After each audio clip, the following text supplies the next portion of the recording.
Voilà, très très content d'être là, de partager ces moments avec vous. Nous ouvrons la parole de Dieu dans l'évangile de Jean au chapitre 16, verset 7. Évangile de Jean, chapitre 16, verset 7.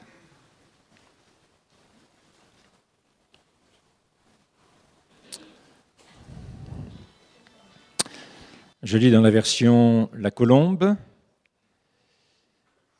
Cependant, je vous dis la vérité, il est avantageux pour vous que je parte, car si je ne pars pas, le Paraklétos, le consolateur, le défenseur, le pédagogue, ne viendra pas vers vous, mais si je m'en vais, je vous l'enverrai.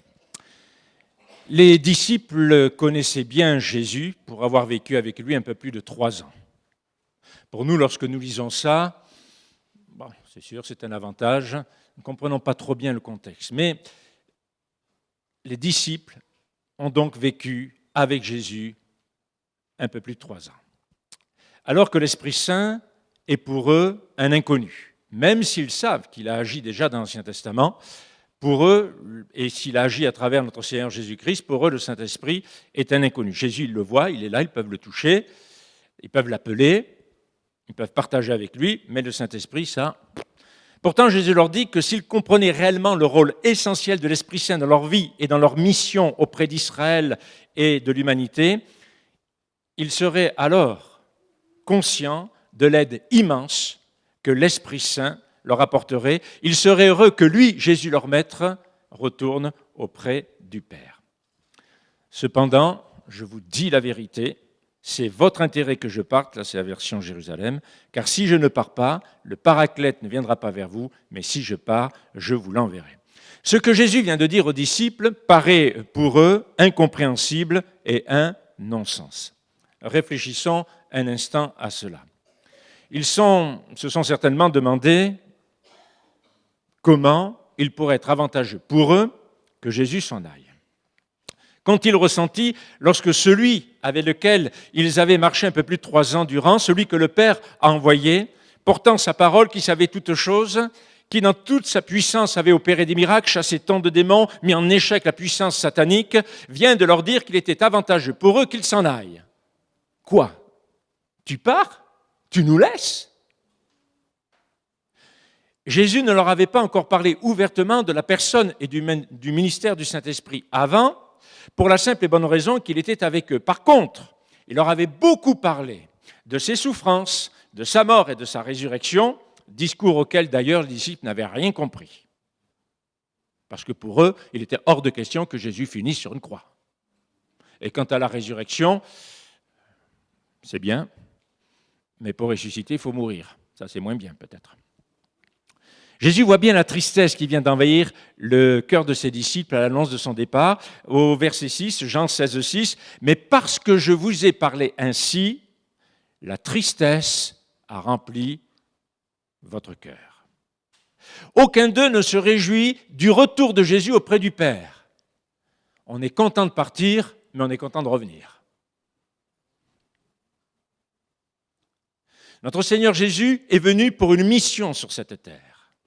Il est venu pour nous sauver, nous racheter, donner sa vie à la croix, verser son précieux sang pour nous purifier de nos péchés, de nos iniquités, afin de nous réconcilier avec le Père.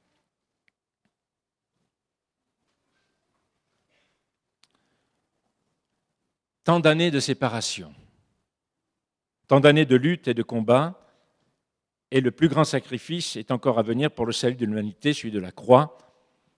Mais les disciples sont uniquement préoccupés de la séparation qui s'approche. Jean chapitre 14, verset 28, « Vous avez entendu que je vous ai dit, je m'en vais, et je reviendrai vers vous. Si vous m'aimiez, vous vous réjouiriez de ce que je vais vers le Père, car le Père est plus grand que moi. » Jésus était content de rentrer à la maison, mais les disciples n'étaient pas contents qu'il s'en aille. L'amour des disciples pour Jésus auraient dû les pousser à se réjouir avec Jésus de son retour dans la gloire à la droite du Père. Eh bien non, eh bien non, eh bien non. Ils sont plus préoccupés que de l'abandon où son départ va les laisser, au point qu'ils laissent la tristesse envahir leur cœur. La vérité, et que le départ de Jésus est la condition sine qua non pour que l'Esprit Saint, consolateur, défenseur, pédagogue, vienne sur la terre. Cependant, je vous dis la vérité, Jean 16, 7, il est avantageux pour vous que je parte, car si je ne pars pas, le Paraclétos, le défenseur, le consolateur, le pédagogue, ne viendra pas vers vous, mais si je m'en vais, je vous l'enverrai. Posons-nous de nouveau la question, le départ de Jésus vers le royaume des cieux est-il réellement avantageux ? Manifestement oui, selon ce que notre Seigneur Jésus-Christ vient de dire à ses disciples. Il valait mieux pour eux avoir l'Esprit Saint en eux que d'avoir Jésus lui-même à côté d'eux. Imprégnons-nous un instant de cette vérité. Maintenant, soyons honnêtes avec nous-mêmes. Notre expérience reflète-t-elle vraiment cette vérité ? Qu'il est vraiment avantageux que Jésus soit remonté au ciel et que le Saint-Esprit soit là au milieu de nous. Avons-nous l'impression que la présence de l'Esprit Saint en nous vaut mieux que la présence de notre Seigneur Jésus-Christ à côté de nous ? Soyons honnêtes. Parce que, réfléchissons un instant. Quand quelqu'un dit « Ah, j'aurais aimé être du temps du Seigneur », vous vous rendez compte de la réaction du Saint-Esprit qui est au milieu de nous ? Mon épouse vient. Ah, j'aurais aimé voir Alain. Merci pour Rosemary. Elle est là. Mais vous vous rendez compte ? Ah, moi j'aurais aimé voir les miracles du Seigneur. Vous vous rendez compte la réaction du Saint-Esprit, la réaction du Père. Le Père qui nous a quand même promis l'envoi du Saint-Esprit, donc c'est fait. Et ce que Jésus accomplit pour nous.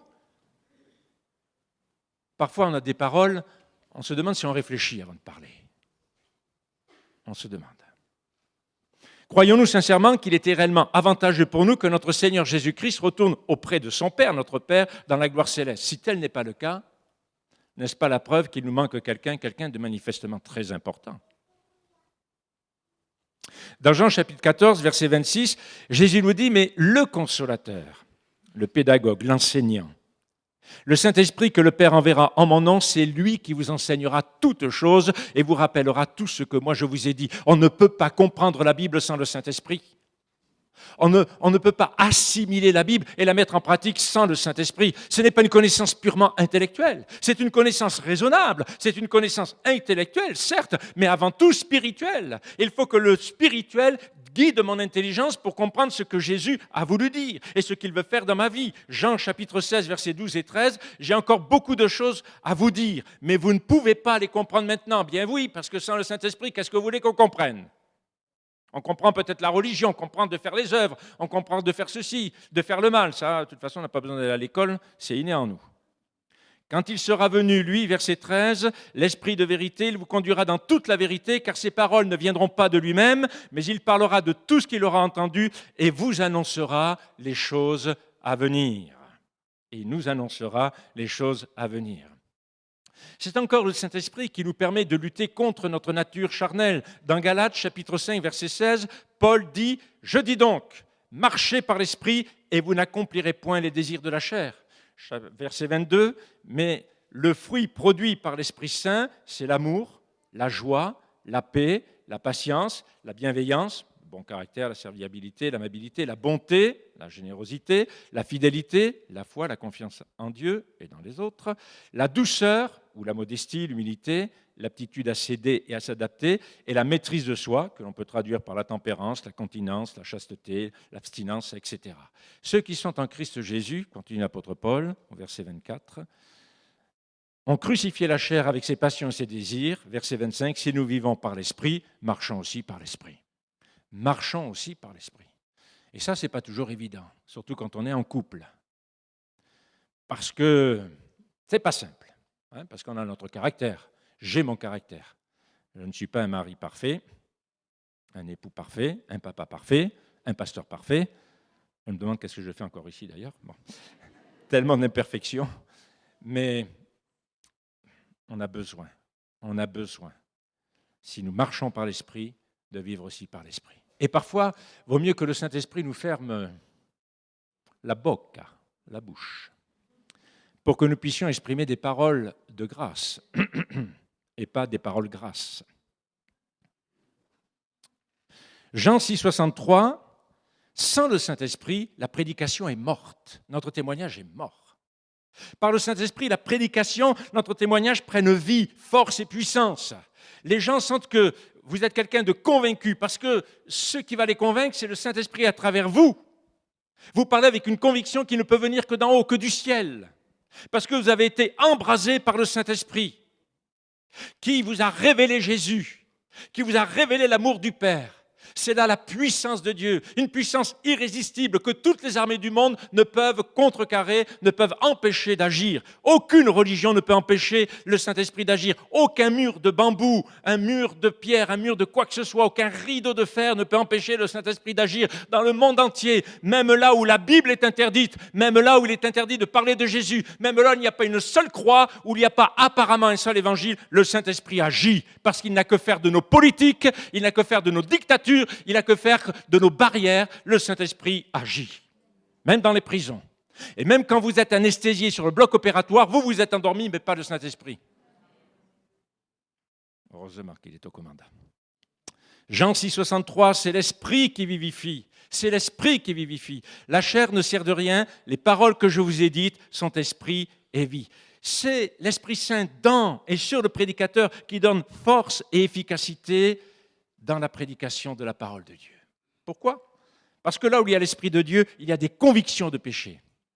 Il y a une démonstration de puissance. Le corps de Christ, l'Assemblée de Dieu, l'Église, est édifiée. La puissance de l'Esprit est la condition sine qua non pour accompagner avec force la conviction de la prédication de l'Évangile et la parole centrée sur Jésus-Christ. La condition sans laquelle rien de spirituel et de transformation intérieure radicale ne se passe. Jonas. Jonas fait partie de ceux qui ont part à l'Esprit Saint dans la première alliance, l'Ancien Testament. Les rois avaient l'onction, les prophètes avec l'onction, certains sacrificateurs avaient même l'onction, le Saint-Esprit agissait. Donc Jonas fait partie de ceux qui, dans la première alliance, avaient part au ministère du Saint-Esprit. Pour autant, en tant que prophète de l'Éternel, porte-parole de Dieu, il n'a pas toujours été exemplaire par sa conduite. Il détestait les Ninivites, les habitants de Ninive. Il les détestait. Et pourtant, c'est vers les Ninivites que l'Éternel, le Dieu d'Israël, l'envoie afin de porter sa parole, son message. Jonas était bien loin d'éprouver la compassion que Dieu pouvait éprouver pour les Ninivites. On ne peut pas lui en vouloir. Parce que peut-être que dans notre cœur, quelque part, on a du mal à aimer peut-être certaines parties de l'humanité. Et pourtant, nous avons des frères et des sœurs dans toute l'humanité. C'est donc sous la puissante main de l'Éternel que le prophète Jonas a été contraint, forcé, tiré, poussé, enfin bref, Dieu a mis tout ce qu'il fallait, à se rendre enfin à Ninive. Et une fois sur place, il espérait bien que les Ninivites n'écouteraient pas la parole de l'Éternel, le Dieu d'Israël. Alors immédiatement, après avoir fini de prêcher la parole de Dieu, dans 40 jours, Ninive sera renversée. Alléluia. Ouais. Donc après avoir prêché, le prophète Jonas est parti rapidement s'installer sur les hauteurs de Ninive pour assister au spectacle de la destruction totale, de la déflagration totale des Ninivites et de leur ville Ninive, qui, selon lui, l'Éternel allait de toute façon infliger à la façon de Sodome et de Gomorrhe. Voilà. Madame Lot avait bien vu le spectacle, mais a été changée en sel. Lui pensait bien voir le spectacle, mais ne pas être changé en statue de sel. Donc, voilà. Alors nous avons un prophète qui traîne les pieds pour aller porter ce message, et puis une fois qu'il est sur place, il comprend que, bon, certes le peuple de Ninive n'est pas le candidat idéal à la conversion. Peut-être que quelqu'un prie pour un membre de sa famille, et il se demande d'ailleurs s'il ne va pas s'arrêter, parce que celui-là, ça m'étonnerait qu'il se convertisse un jour. En tout cas, le peuple de Ninive n'était pas le candidat idéal à la conversion. Ils haïssaient les Israélites. Ils étaient idolâtres, cruels envers les vaincus, dont ils coupaient la tête. Ils mettaient le tas de crânes à l'entrée des villes qui étaient vaincues pour éviter des rébellions. Ils étaient portés à la méchanceté, à l'injustice et à la violence entre eux et envers les peuples.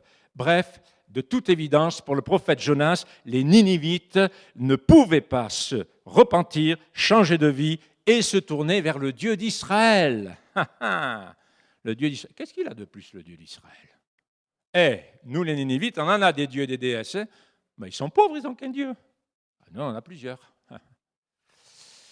D'autre part, la prédication de Jonas était plutôt du style comminatoire. Qu'est-ce que vous avez dit là, pasteur?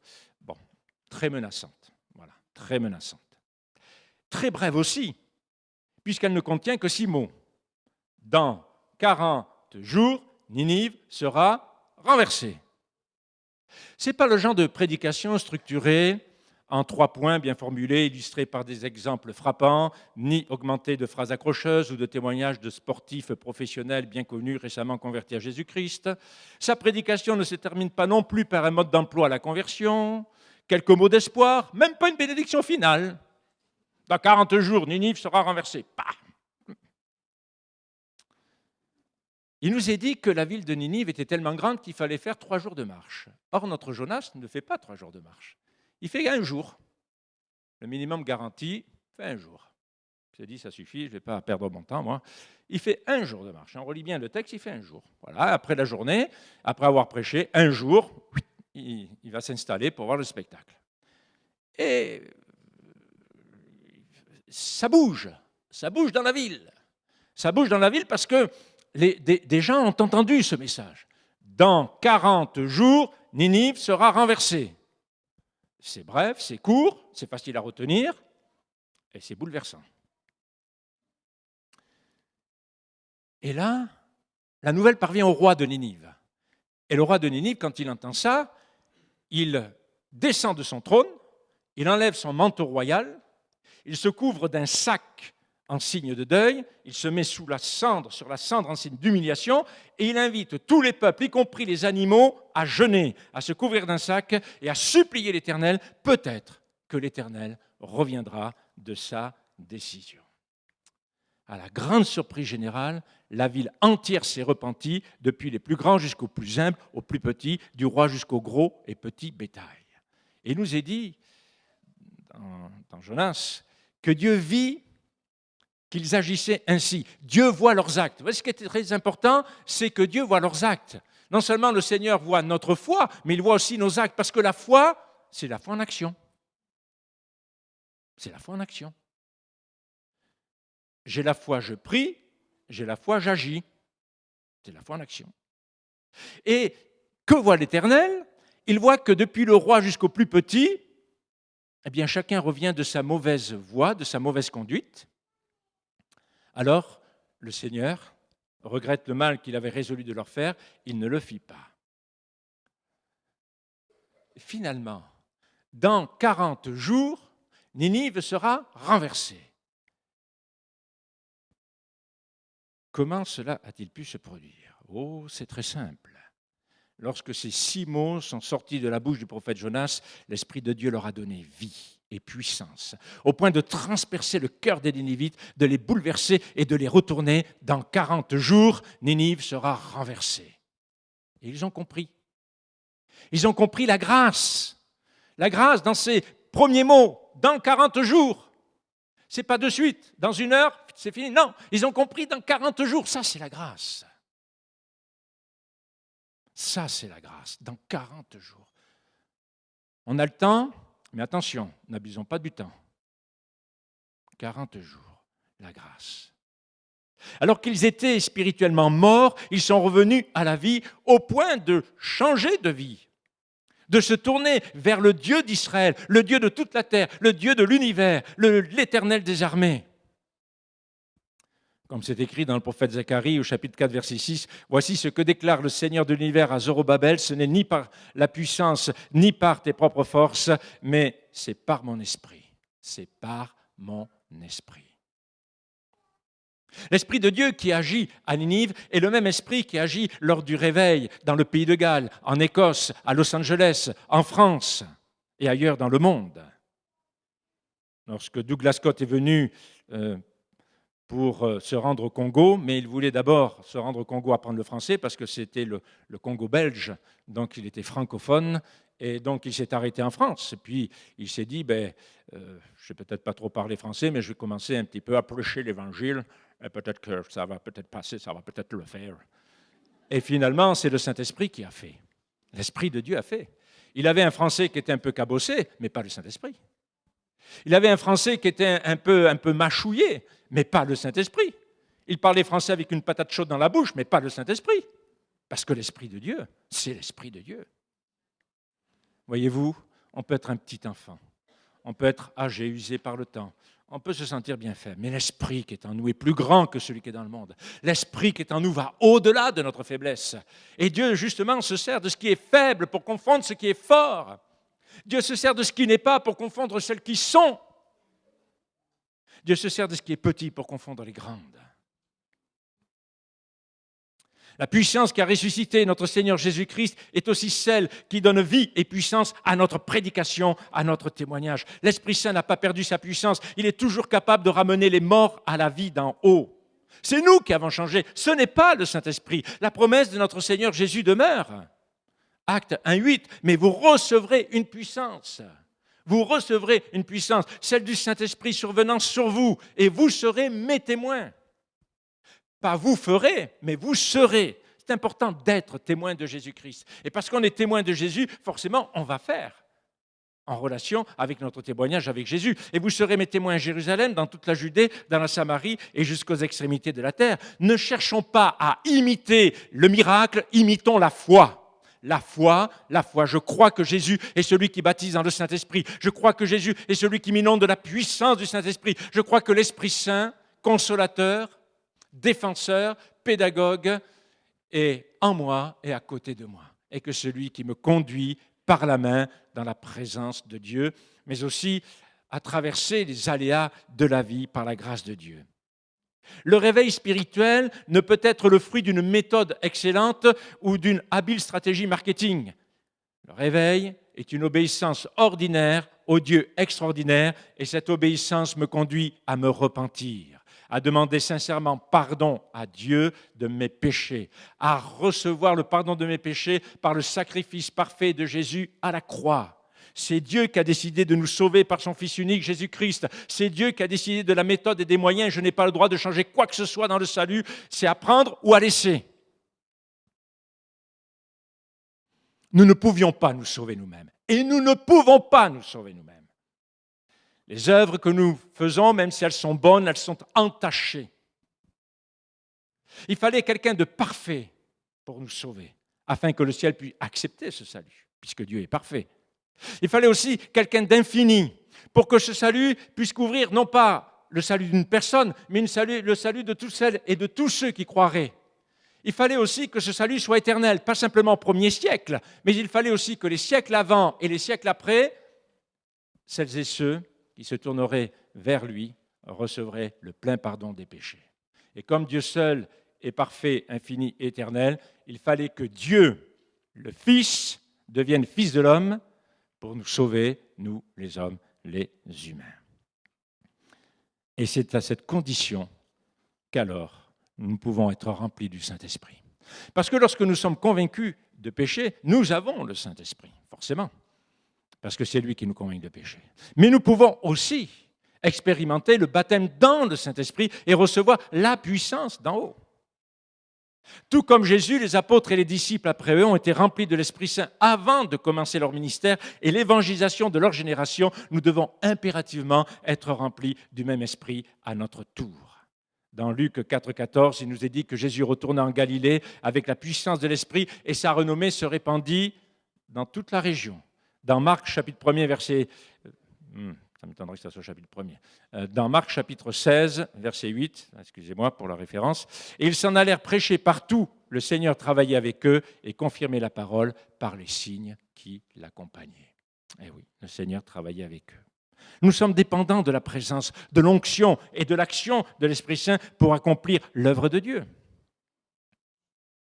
Je reviens sur cet épisode que j'ai vécu lorsque je travaillais à l'usine dans la région de Pau, à Lons. J'étais contrôleur de fabrication dans cette usine pour certaines pièces de l'aéronautique, en particulier les cages des turbines des hélicoptères. À l'époque, c'était les Alouettes 2, les Alouettes 3. Et donc, j'avais besoin d'un instrument de contrôle, pas forcément très précis, qui s'appelle un pied à coulisses, parce que je n'avais pas ça dans mon bureau de contrôle. Donc, je suis sorti de mon bureau dans l'atelier, et c'était l'heure de la pause. Et les ouvriers donc, étaient à la machine à café, enfin, voilà, en train de discuter à droite à gauche. Et je suis arrivé à une machine, un tour à commande numérique à l'époque, et j'ai vu qu'il y avait un pied à coulisses. Donc, je suis monté vers la machine, j'ai pris le pied à coulisses, je suis rentré dans mon bureau, j'ai fait les contrôles que j'avais à faire. Et puis, bien entendu, je ramène toujours ce que je prends. Voilà. Vous pouvez demander à Rosemary. Hein. Je ramène toujours ce que je prends. Voilà, ça, c'est ma belle-sœur, elle confirme. Je ramène toujours ce que je prends. Même à T13, je ramène toujours ce que je prends. Je ne sais pas dans quel état, mais enfin, je le ramène toujours. Je ramène toujours ce que je prends. Donc, je ramène le pied à coulisses, forcément. Et la personne ne savait pas si elle cherchait son instrument. Voilà, c'est logique. Et au moment où je vais vers cette machine, c'était presque la fin de la pause, et comme par hasard, ils étaient tous rassemblés autour de cette machine. Alors, c'était un jeune homme qui était à cette machine qu'on venait juste d'embaucher.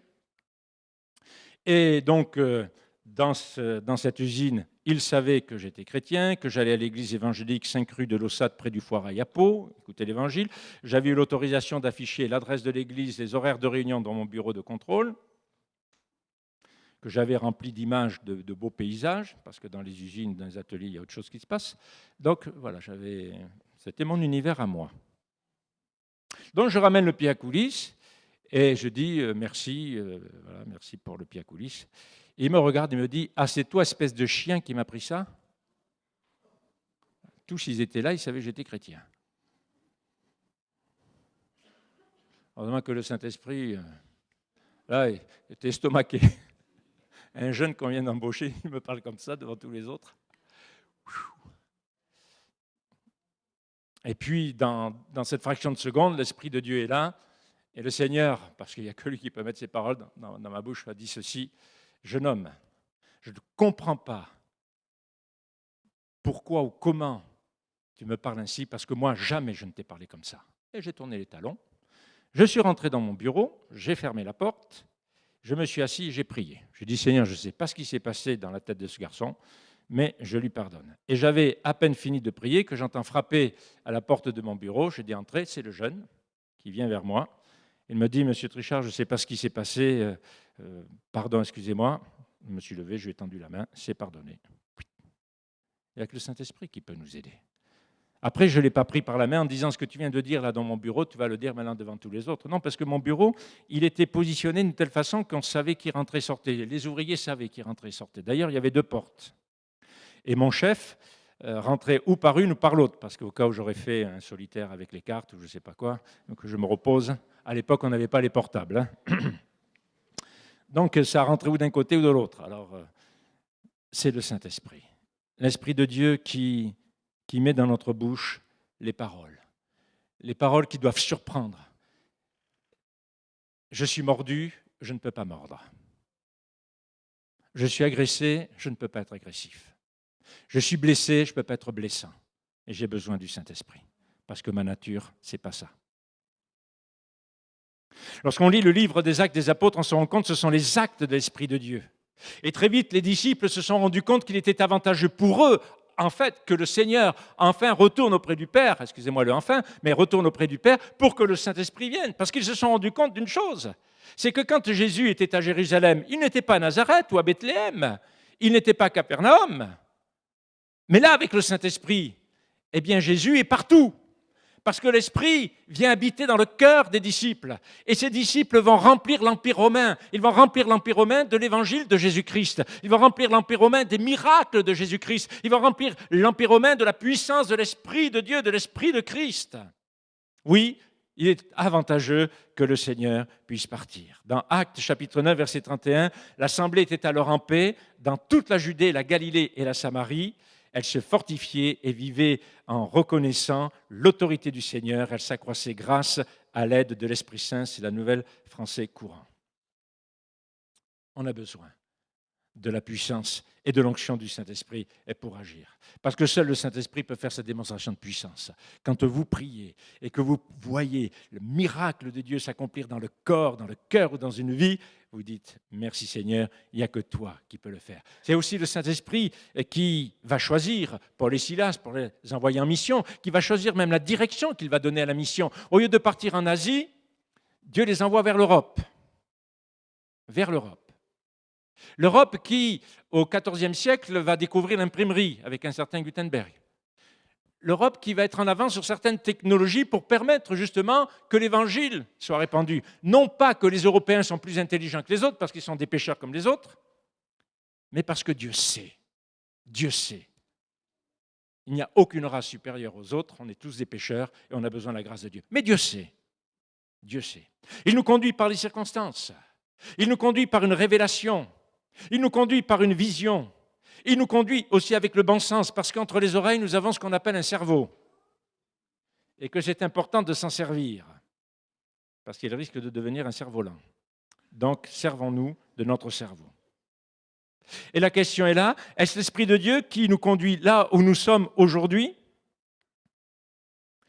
Elle est étrange, l'action du Saint-Esprit. L'Esprit Saint fait ce qu'il veut, comme il veut, avec qui il veut. J'étais au centre de formation professionnelle pour adultes à Pau, jeune converti, tout enthousiaste, brûlant de feu, plein d'ardeur, parlant de Jésus à tous. Et il y avait un jeune communiste qui était de la ville de Tarbes, puisque cette ville était donc sous ce régime-là. Et donc, je l'ai invité à l'église, il est venu écouter l'évangile, tout ça. Et puis, un soir, on rentre, et dans le couloir, lui, il avait sa chambre sur la droite, moi sur la gauche, il y avait trois lits par chambre. Il me dit, tu sais, Alain, je crois que ma sœur ne passera pas les fêtes de Noël avec nous. Il me dit ça, et il s'en va dans sa chambre. Moi, je vais dans la mienne. J'étais à peine rentré dans ma chambre que le Saint-Esprit me tombe dessus. Il me dit, tu sors de là, tu vas dans sa chambre. Et comme par hasard, dans ma chambre, il n'y avait personne, et dans sa chambre, il n'y avait personne si ce n'est que lui. Donc je rentre et je lui dis, tu sais, ta sœur, elle passera les fêtes de Noël avec vous. Et je suis reparti. Et c'est ce qui s'est passé. Leur sœur a pu passer les fêtes de Noël avec eux, pas dans l'hôpital, mais vraiment avec eux à la maison. Le Saint-Esprit vous tombe dessus, comme ça. Et vous n'avez même pas réfléchi, vous n'avez même pas cherché à comprendre ça, vous n'avez rien préparé du tout, il vous tombe dessus, et c'est comme ça. Et vous savez que c'est le Saint-Esprit, parce qu'on ne peut pas aller à droite ni à gauche, il est là, on ne peut même pas hésiter, je n'ai même pas réfléchi. Même pas réfléchi. Ça vous tombe dessus, c'est une conviction profonde, elle est là, le Saint-Esprit est là, c'est sur vous, et vous y allez. Et vous y allez. J'ai jamais eu autant de propositions de changement, parce que dans la Convention France-Sud, les pasteurs changent d'église. J'ai jamais eu autant de propositions de changement pour venir à Aix-en-Provence. On m'a proposé Marseille-Sébastopol, on m'a proposé Dijon, on m'a proposé le Creusot-Montceau-les-Mines, on m'a proposé beaucoup de choses. Jamais d'ailleurs ça s'est produit avant, et jamais ça s'est produit après. Et puis, la direction a fait Aix-en-Provence. Donc, c'est le Saint-Esprit qui conduit. Il nous conduit. Il nous conduit. Parce que le Seigneur, c'est toute chose. Parce que moi, j'avais besoin des frères et des sœurs d'Aix-en-Provence, et les frères et sœurs d'Aix-en-Provence avaient besoin d'un serviteur de Dieu. Pas parfait, mais, et ensemble, on a pu cheminer. L'Esprit Saint qui conduit tout. Je ne me fais pas de soucis.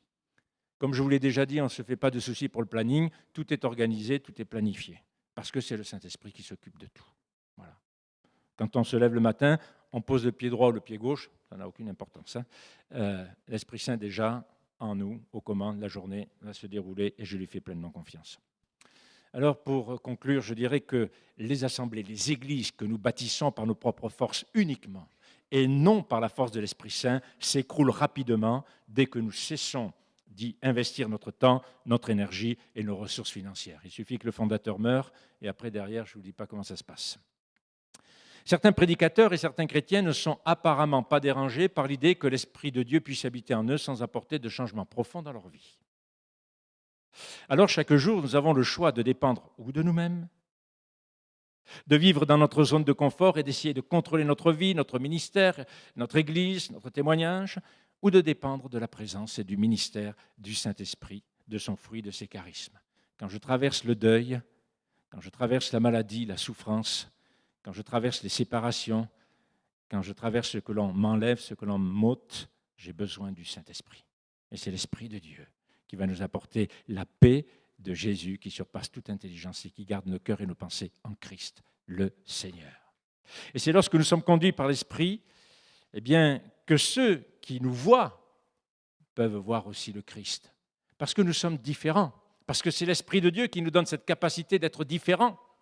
C'est l'Esprit Saint qui nous donne cette force de pouvoir traverser les aléas de la vie. Alors que cette promesse du Père, le Saint-Esprit, est une réalité depuis le jour de la Pentecôte. Le Saint-Esprit qui est venu en nous pour nous révéler la croix où Jésus-Christ a donné sa vie pour le pardon de nos péchés. Le Saint-Esprit qui est là avec son feu, avec son vent puissant, pour renouveler notre intelligence, notre entendement, afin de comprendre les choses de Dieu. Le Saint-Esprit qui nous aide à gérer notre vie de couple, notre vie familiale avec nos enfants, nos petits-enfants, arrière-petits-enfants. Le Saint-Esprit est là pour nous donner plus de sagesse, plus d'intelligence, pour freiner notre esprit, freiner notre bouche et permettre cette onction du Saint-Esprit, cette huile fraîche venir en nous et de pouvoir répondre avec une parole à propos, une parole de grâce, de sagesse, une parole de bénédiction, une parole d'encouragement. Parce que l'Esprit de Dieu au milieu de nous, c'est lui qui manifeste Jésus. C'est lui qui manifeste la gloire du Christ. Dans 1 Corinthiens, chapitre 14, versets 24 et 25, je lis dans la Nouvelle Français courant, Paul dit ceci, « C'est bien, vous parlez tous en langue, formidable, mais moi je préfère dire une parole avec intelligence que 10 000 paroles en langue. D'ailleurs, je vous rassure, je parle en langue plus que vous tous, dira l'apôtre Paul. Mais s'il y a un inconverti qui rentre, vous mettez tous à parler en langue, il ne va rien comprendre, il va dire, mais je suis tombé moi. Par contre, si tous prophétisent, son cœur est révélé, sa vie est dévoilée, il tombe sur sa face, il loue Dieu, et là il dit, et il vous dit, il rend témoignage, Dieu est vraiment, réellement au milieu de vous. Jésus nous avait donc fait cette promesse, je ne vous laisserai pas orphelins. Et une fois au ciel à la droite du Père, Jésus n'est pas devenu le Seigneur et le Sauveur absent, mais en sa qualité de Seigneur et de Sauveur, il est simplement revenu vers ses disciples et revenu vers nous à travers la personne de l'Esprit Saint, cet autre consolateur divin. Et c'est lui, le Saint-Esprit, qui nous conduit jour après jour à glorifier le Père et le Fils. Il agit en nous, à travers nous, ici et maintenant. Merci Père pour cette promesse.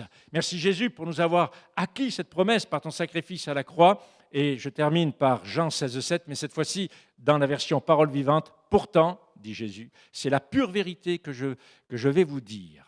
Si je m'en vais, c'est pour votre avantage. En effet, si je ne m'en allais pas, le consolateur divin ne viendrait pas vers vous. Il est donc préférable pour vous de me voir partir, car alors je vous l'enverrai. Amen. C'est ce qu'il a fait. C'est fait. Ne demandons pas aux écluses du ciel de s'ouvrir, elles sont déjà ouvertes depuis la Pentecôte. Ne disons pas Saint-Esprit viens, il est déjà là. C'est plutôt nous où le Saint-Esprit dit ouvre ton cœur, crois-le. Et oui, viens Saint-Esprit, mais il est là. Oui, viens, oui, c'est vrai, je peux comprendre, viens ici, viens maintenant, viens dans mon cœur, mais il est là. Il est là. Les écluses des cieux sont ouvertes. On n'a pas à attendre que les écluses s'ouvrent, c'est déjà fait depuis la Pentecôte, le Saint-Esprit est là. Alors mon frère, ma soeur, mon ami, laisse l'Esprit de Dieu envahir ton cœur. Laisse l'Esprit de Dieu glorifier le Père et le Fils dans ta vie. Laisse l'Esprit de Dieu brûler en toi l'amour de Jésus. Laisse l'Esprit de Dieu te transporter à travers tes difficultés lorsque tu traverses la vallée de l'ombre de la mort. Il rend témoignage à ton esprit que tu es enfant de Dieu et ça, personne ne peut te l'enlever. Ce n'est pas la confession d'un religieux. Ce n'est pas une confession d'une religion, mais c'est une relation vivante et c'est une attestation, une conviction profonde. Oui, je sais que tu m'aimes, Seigneur, ton esprit est là et me l'atteste chaque jour. Prions le Seigneur. Notre Père céleste, merci pour le don précieux de l'agneau, le don précieux de Jésus. Père et Seigneur Jésus, merci pour le don précieux de l'Esprit, l'Esprit de Dieu, l'Esprit Saint. Et je te prie, Seigneur, d'agir dans nos cœurs et dans nos vies ce matin, par la puissance du Saint-Esprit, de te glorifier, Seigneur, dans nos corps et dans nos vies, dans toutes les situations. Alors que nous sommes en prière, j'invite simplement à se lever à sa place celui qui veut donner son cœur à Jésus, celui dont le Saint-Esprit ce matin vient de convaincre de péché, qu'il vient de réaliser la croix où Jésus a souffert à sa place pour lui. Si quelqu'un a compris cela, qu'il se lève à sa place. Je veux prier aussi pour celui qui a besoin d'être baptisé dans le Saint-Esprit, celui qui a besoin d'être renouvelé dans l'onction, dans cette huile fraîche du Saint-Esprit, qu'il se lève à sa place. Nous voulons aussi prier avec l'Église pour celles et ceux qui ont besoin d'être guéris dans leur corps, qu'ils se lèvent à leur place. Nous voulons aussi ajouter à cette liste de prières celles et ceux qui sont peut-être dans des liens, celles et ceux qui sont dans des difficultés, qu'ils se lèvent à leur place ici et maintenant. Peut-être que quelqu'un est venu dans ce lieu pour une autre personne. Vous êtes en train de prier pour quelqu'un d'autre, alors levez-vous à votre place et nous nous joindrons à votre prière pour cette personne. Il y a peut-être le travail, il y a peut-être d'autres choses. Simplement, si vous le croyez, si vous croyez que Jésus est vivant, si vous croyez qu'il est présent au milieu de nous, lui qui a dit là où 2 ou 3 sont assemblés en mon nom, je suis au milieu d'eux, si vous le croyez, simplement, si vous le croyez, alors levez-vous, si vous le croyez. Et nous allons maintenant, avec l'Église, les frères et les sœurs, avec notre pasteur Anaël, nous allons prier avec vous et pour vous maintenant, au nom de Jésus, parce que nous croyons dans la puissance du Saint-Esprit, dans la puissance de l'amour de Jésus, dans la puissance de l'amour du Père, Père éternel, au nom de Jésus. Nous voulons te prier pour ces bien-aimés qui se sont levés maintenant. Parce que tu es vivant, parce que tu es présent, parce que tu nous vois, parce que tu nous entends, parce que tu sais mieux que moi-même, mieux que nous tous, et mieux que chacun d'entre nous, ce qui nous préoccupe, ce qui nous fait mal, ce qui est difficile. Alors je te prie, nous te prions maintenant, d'étendre tes mains sur chacune de ces vies, sur ces corps, sur ces situations, sur ces requêtes de prière. Et maintenant, par la puissance du Saint-Esprit, au nom de Jésus, que ta grâce et ta bénédiction viennent les visiter, les réconforter, les consoler, les délivrer, les guérir, les relever, les oindre de ton onction, les revêtir de ta puissance. Tu donnes ton intelligence et ta sagesse. Tu renouvelles l'amour. Tu renouvelles les sentiments sincères et honnêtes, forts et puissants dans la fraternité du corps de Christ. Merci pour mes frères, pour mes sœurs. Merci pour tous ces amis qui sont là. Merci pour nos pasteurs. Merci pour les bien-aimés qui sont là. Père, nous te l'avons demandé au nom de ton Fils unique, Jésus notre Sauveur. Alors, nous le croyons et nous le recevons dans la puissance du Saint-Esprit. Amen. Que Dieu vous bénisse et qu'il vous fortifie. Alléluia. Gloire à toi, Seigneur.